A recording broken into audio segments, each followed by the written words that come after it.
Good morning students, myself Manjit, your science teacher.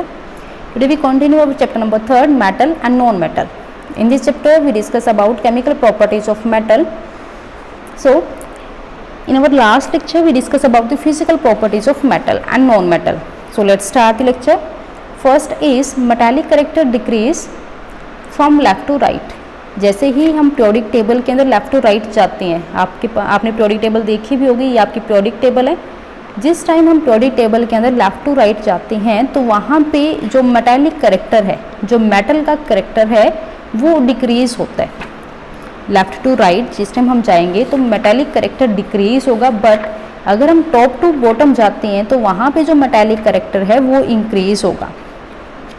Okay, left to right जिस time हम जाएंगे इन periodic table metallic character decrease but non metallic character increase. उल्टा होता है, non metallic character increase होता है and metallic character decrease होता है. ऐसे ही टॉप टू बॉटम जिस टाइम हम जाते हैं तो वहाँ पे जो नॉन मेटालिक करेक्टर है वो आपका डिक्रीज होगा बट मेटालिक करेक्टर इंक्रीज होगा. ये आपने हमेशा याद रखना है. नेक्स्ट हमारे पास आते हैं first chemical property of metal. Metals are electropositive in nature. तो इलेक्ट्रोपॉजिटिव एंड इलेक्ट्रोनेगेटिव दो टर्म्स हम बेसिकली रीड करते हैं. इलेक्ट्रोपॉजिटिव का मतलब क्या होता है, कोई भी मेटल इलेक्ट्रोपॉजिटिव किस टाइम बनेगी या फिर वो पॉजिटिव करेक्टर किस टाइम शो करती है. मेटल्स की एक प्रॉपर्टी होती है इलेक्ट्रॉन्स को लूज करने की. जैसे सोडियम है, मैग्नीशियम है या फिर एल्यूमिनियम है. हमने फर्स्ट चैप्टर के अंदर भी रीड किया है, ये सेकंड चैप्टर के अंदर भी जिस टाइम एसिड एंड बेस की रिएक्शन हम पढ़ रहे थे, डिस्कस कर रहे थे, तो वहाँ पे भी हमने डिस्कस किया था सोडियम, मैग्नीशियम, एल्यूमिनियम जो भी आपके मेटल्स होते हैं वो अपने आउटर मोस्ट शेल के अंदर जो आयंस होते हैं, जो इलेक्ट्रॉन्स होते हैं उनको लूज कर देती है और वहाँ से खुद वो कटायंस की फॉर्मेशन करती है, पॉजिटिव चार्ज गेन करती हैं. तो यहाँ पे होता क्या है, इलेक्ट्रोपॉजिटिव करेक्टर वो कैसे शो करते हैं. फॉर एग्जाम्पल हम कंसिडर करते हैं Na. Na is sodium. Electrons कितने होते हैं टोटल 11. डिस्ट्रीब्यूशन कैसे करते हैं 2, 8 एंड 1. आउटर मोस्ट शेल में इलेक्ट्रॉन कितने हैं 1, क्योंकि आपकी जो 2 एंड 8 जो इसकी इनर मोस्ट शेल्स हैं वो कंप्लीट हैं. सो आउटर मोस्ट शेल कौन सी है जिसके अंदर 1 इलेक्ट्रॉन है. अब हमने एक टर्म रीड की हुई है आयनाइजेशन एनर्जी.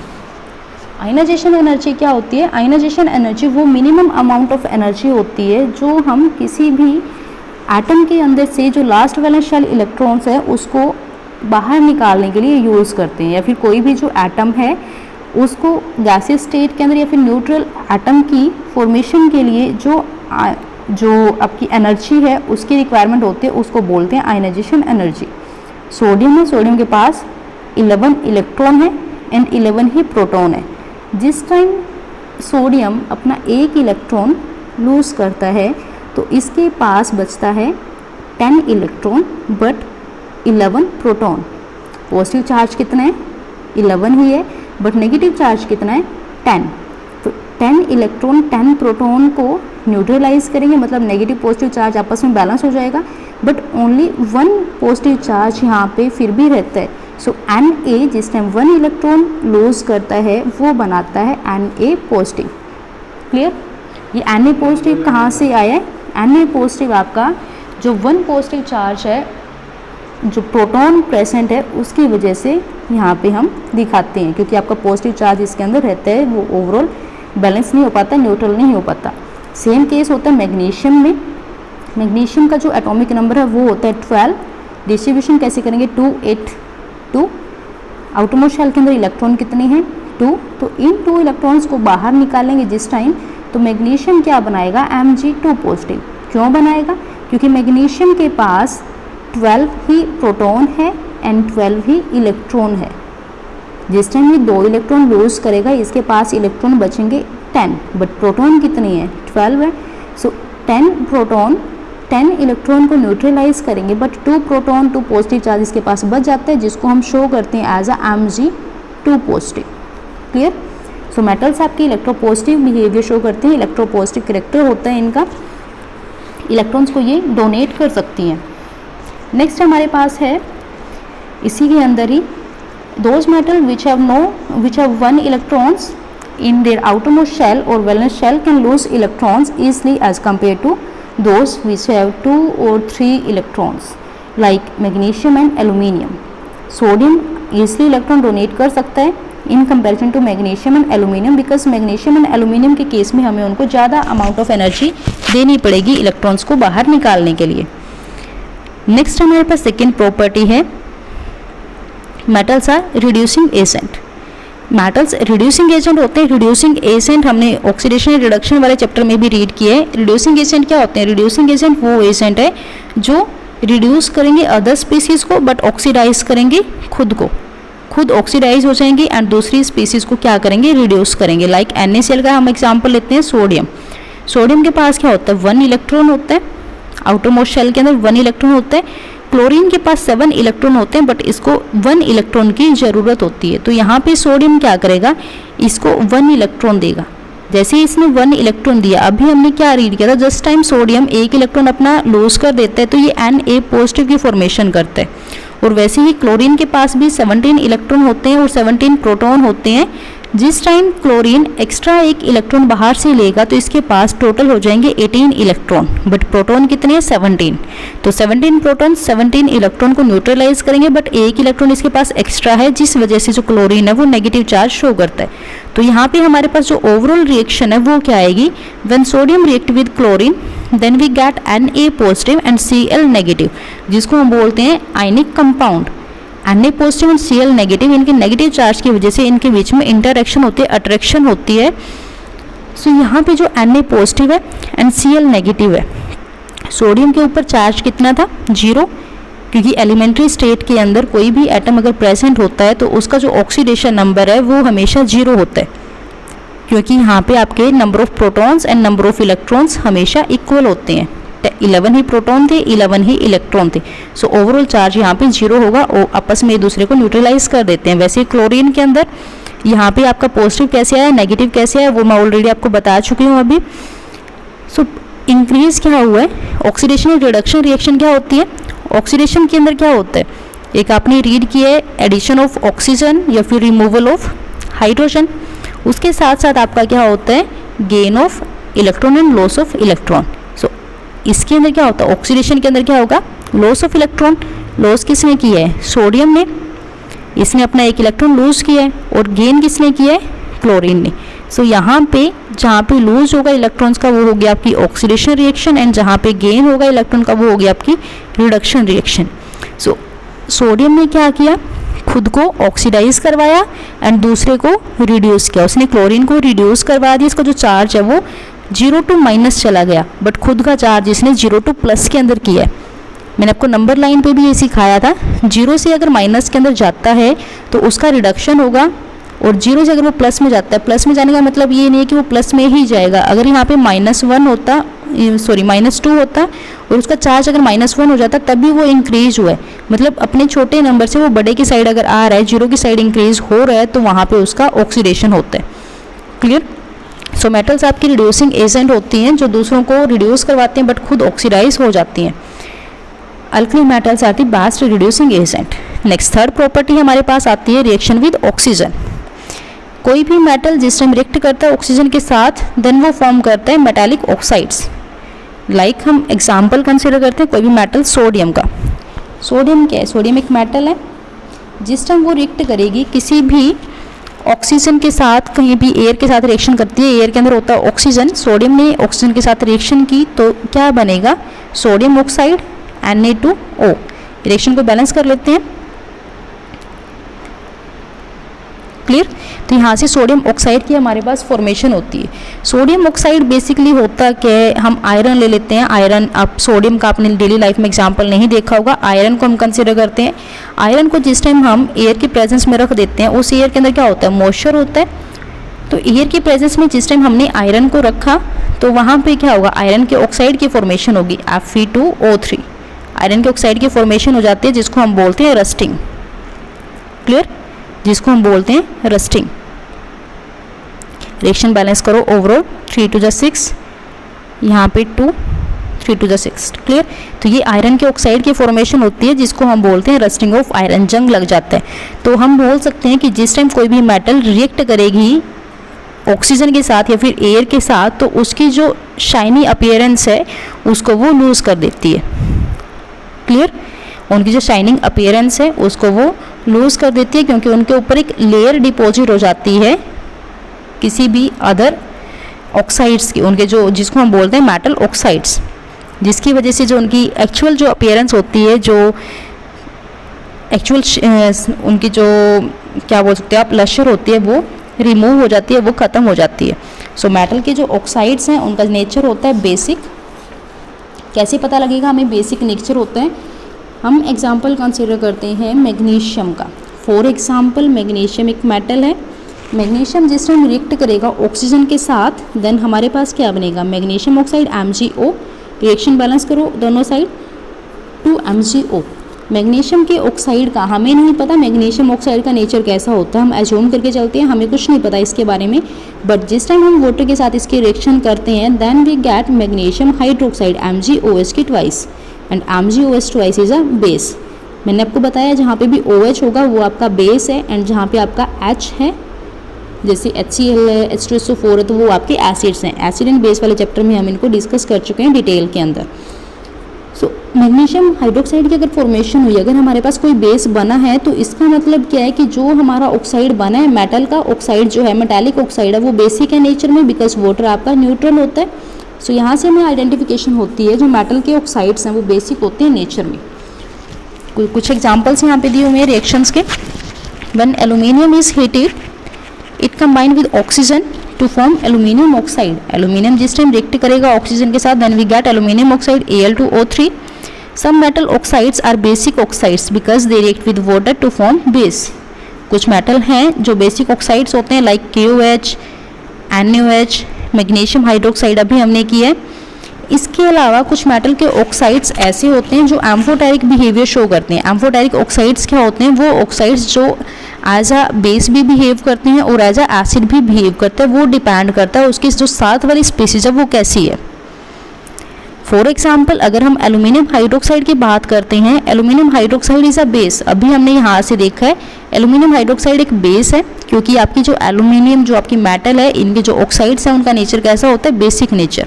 बट जिस टाइम हम इसको HCl के साथ रिएक्ट करवाते हैं, HCl is a strong acid, उस टाइम ये रिएक्ट करेगा एज अ बेस। बट अगर हम एल्यूमिनियम ऑक्साइड को एक स्ट्रॉन्ग बेस के साथ रिएक्ट करवाते हैं, तो बेस आपके पास ऑलरेडी है, तो यहाँ पे ये रिएक्ट करेगा एज अ एसिड। क्लियर? सो कुछ आपके ऐसे ही मेटल के ऑक्साइड होते हैं जो एम्फोटेरिक बिहेवियर शो करते हैं, एसिड एंड बेस दोनों तरह का बिहेवियर शो करते हैं। नेक्स्ट हमारे पास है the reactivity of different metal with oxygen is different. Different metals की जो रिएक्टिविटी है वो डिफरेंट होती है। हर मेटल की जो प्रॉपर्टी है वो अलग है एक दूसरे से। लाइक पोटाशियम है, सोडियम है, जिस टाइम उनको हम ऑक्सीजन की प्रेजेंस में लेके आते हैं, तो जिस टाइम उनको ओपनली छोड़ते हैं वाटर के अंदर, उनको हम डालते हैं तो वो फायर कैच कर लेते हैं इसलिए। Hence they have stored in kerosene to prevent burning. Magnesium is heated it burn with a bright flame. जिस टाइम मैग्नीशियम को बर्न किया जाता है उस टाइम यहाँ पे कोई आपकी जैसे sodium and potassium fire catch करते हैं ऐसा कुछ नहीं होता, बट वो बर्न होते हैं ब्राइट फ्लेम के साथ। If iron is heated it glow brightly. जिस टाइम हम आयरन को, लोहे को हीट करते हैं तो उसके अंदर जिस टाइम टेम्परेचर ज़्यादा हो जाता है तो वो भी रेड कलर हमें शो करता है, ग्लो करता है। If copper is heated it does not burn but form a black coating of copper oxide. जिस टाइम हम कॉपर को हीट करते हैं तो वो बर्न नहीं होगा, बट उसके ऊपर एक कॉपर के ऑक्साइड्स की फॉर्मेशन हो जाती है। Silver and gold does not react with oxygen even eight high temperature. Silver and gold के अंदर कोई इतना ज़्यादा इफेक्ट नहीं पड़ता, बट जिस टाइम टेम्परेचर ज़्यादा हो जाता है उस टाइम उनके ऊपर इफेक्ट पड़ता है। जो सिल्वर है उनको भी अगर हम मॉइस्चर की प्रेजेंस में रखते हैं तो वो ब्लैकनेस शो होने लग जाती है, उनके ऊपर भी जो ब्लैक कोटिंग है वो अपीयर होने लग जाती है। बहुत टाइम बाद होता है ऐसा। Some metals like magnesium, aluminium, zinc, lead, etc. form an oxides layer over it which prevent further oxidation. They are called self-protecting metals. कुछ मेटल्स ऐसी होती है जैसे मैग्नीशियम है, एल्यूमिनियम है, जिंक है, लेड है, ये अपने ऊपर अपने ऑक्साइड्स की लेयर बना लेते हैं और जो ये लेयर की फॉर्मेशन करती है ये इनको फर्दर ऑक्सीडेशन करने से बचाती हैं। सो इस वजह से इनको बोला जाता है सेल्फ प्रोटेक्टिंग मेटल्स। क्लियर है इतना? इसके बाद हमारे पास आता है reaction with oxygen. Metals oxygen के साथ रिएक्ट कर रही हैं, जैसे अभी हमने कुछ रिएक्शन देखी हैं उनको ही हम रीड कर रही हैं। Metals react with oxygen to form metal oxide, और जो मेटल ऑक्साइड बने उनका जो नेचर है वो कैसा है, basic nature. It means that when these oxides are dissolve in water they give alkaline solution. Alkaline solution कैसे सॉल्यूशन होते हैं, वो सॉल्यूशन या फिर वो बेस जो वाटर के अंदर डिजोल्व हो जाती हैं। ऑल बेसिस आपके अल्कलाइन सॉल्यूशन नहीं हो सकते, बट ऑल अल्कलीज आपके बेस हो सकते हैं। For example sodium when react with oxygen then we get sodium oxide, and when sodium oxide react with water then we get NaOH which is a base and a alkaline base। alkaline base बोल सकते हो क्योंकि NaOH आपका water के अंदर dissolve होता है। Next हमारे पास है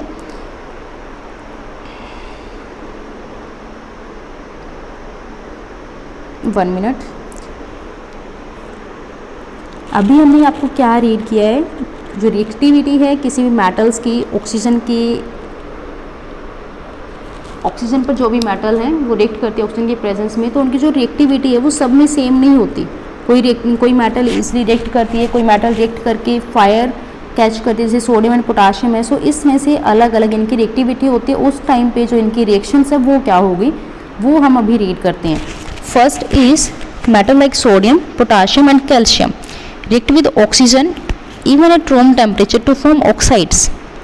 मेटल जो सोडियम है वो रिएक्ट करेगा तो वो बनाएगा सोडियम ऑक्साइड। पोटाशियम जिस टाइम रिएक्ट करेगा वो बनाएगा पोटाशियम ऑक्साइड। पोटाशियम के ऑक्साइड का फॉर्मूला क्या होता है वो आपने यहाँ से लर्न करना है। Calcium when react with oxygen then we get calcium oxide.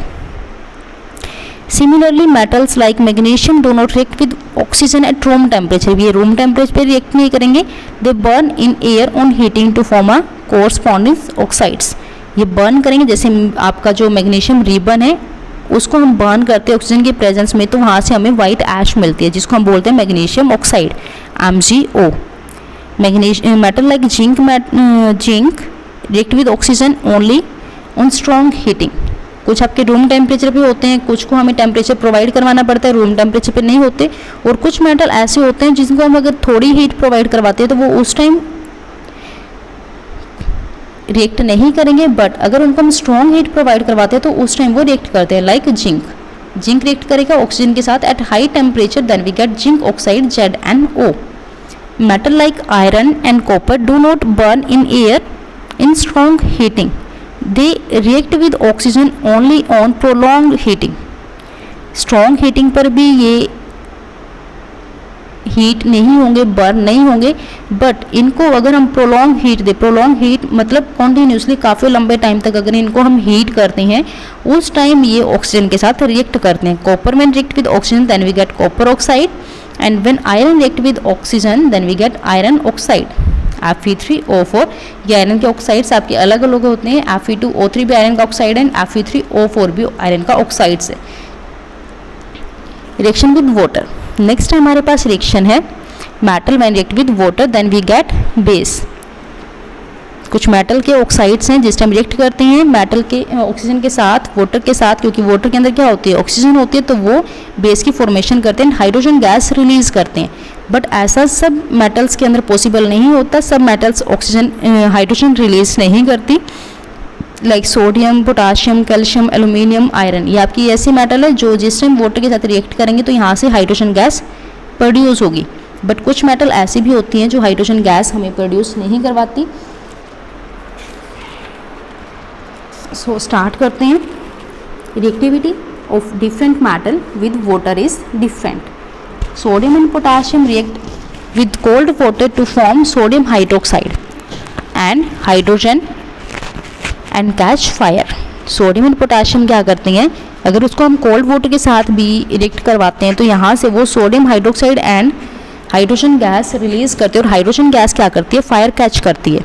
Calcium react with water to form calcium hydroxide and water does not catch fire. But अगर हम कैल्शियम को रिएक्ट करवाते हैं वाटर के साथ तो वो भी कैल्शियम हाइड्रोक्साइड की फॉर्मेशन करता है और हाइड्रोजन गैस रिलीज करता है। बट यहाँ पे जो हाइड्रोजन गैस रिलीज हुई है वो फायर कैच नहीं करती, क्योंकि जिस टाइम जो फायर कैच करने की जो हाइड्रोजन गैस है किस टाइम फायर कैच करेगी वो डिपेंड करता है उसके अंदर हीट कितनी रिलीज हुई है। क्लियर। जिस टाइम हम रिएक्शन करवाते हैं तो आपकी जो रिएक्शन है वो कितनी एक्सोथर्मिक है, कितनी हीट वहाँ से रिलीज होती है, उसके ऊपर डिपेंड करता है किसी भी मेटल के अंदर से जो हाइड्रोजन गैस प्रोड्यूस होगी उसका फायर कैच करना। नेक्स्ट हमारे पास है magnesium react only with hot water to form magnesium hydroxide. Mg है जिस टाइम वाटर के साथ रिएक्ट करेगा then we get magnesium hydroxide MgOH की twice and hydrogen gas release होगी, बट ये कोल्ड वाटर के साथ रिएक्ट नहीं करेगा, ये ओनली हॉट वाटर के साथ रिएक्ट करेगा। Metals like aluminium, iron, zinc react only with steam to form metal oxide and hydrogen. ये आपके वाटर के साथ रिएक्ट नहीं करते, ये जस्ट स्टीम के साथ रिएक्ट करते हैं, वाटर वेपर्स के साथ रिएक्ट करते हैं। Metal like lead, copper, silver and gold do not react with water. Clear. Reactions कैसी होती हैं ये अभी हमने रीड किया। कैल्शियम जिस टाइम रिएक्ट करेगा कोल्ड वाटर के साथ तो हमारे पास क्या मिलेगा हमें कैल्शियम हाइड्रोक्साइड। फॉर्मूला क्या होता है CaOH की twice and hydrogen gas release होगी, बट यहाँ पे ये फायर कैच नहीं करेगी। नेक्स्ट हमारे पास क्या है मैग्नीशियम जिस टाइम वाटर के साथ रिएक्शन करेगा तो मैग्नीशियम हाइड्रोक्साइड हमें मिलेगा और हाइड्रोजन गैस रिलीज होगी। यहाँ से अपनी रिएक्शन लर्न करनी है बच्चे, क्योंकि पीछे वाली जो आपकी स्लाइड्स हैं वहाँ पे आपको रिएक्शन नहीं दी हुई थी। When zinc react with water, then we get zinc oxide and hydrogen gas. When aluminium react with water, then we get aluminium oxide and hydrogen gas. Iron जिस टाइम रिएक्ट करेगा water के साथ, then we get iron oxide and hydrogen gas. But ये आपका जिस time react करता है steam के साथ रिएक्ट करता है, एंड जिस टाइम हम इनके अंदर पास करते हैं रेड हॉट आयरन, जो प्रोडक्ट मिलेगा वो हमें आयरन की 2 ऑक्सीडेशन स्टेट मिल सकती है, iron +2 and iron +3, ferrous +2 and +3। Ferrous and ferric दोनों फॉर्म आपकी एग्जिस्ट कर सकती है, वो डिपेंड करती है आपके ऑक्सीजन के कितने इसके साथ एटम अटैच है। Metal like copper, gold, silver do not react with water under strong conditions. Strong conditions पर भी ये रिएक्ट नहीं करते। सो ये थी हमारी chemical properties. First 4 chemical properties. Metals are electropositive, metals are reducing agent when metal react with water and when metal react with oxygen. Next lecture के हम डिस्कस करेंगे about reaction with acids. Okay, thank you, have a nice day.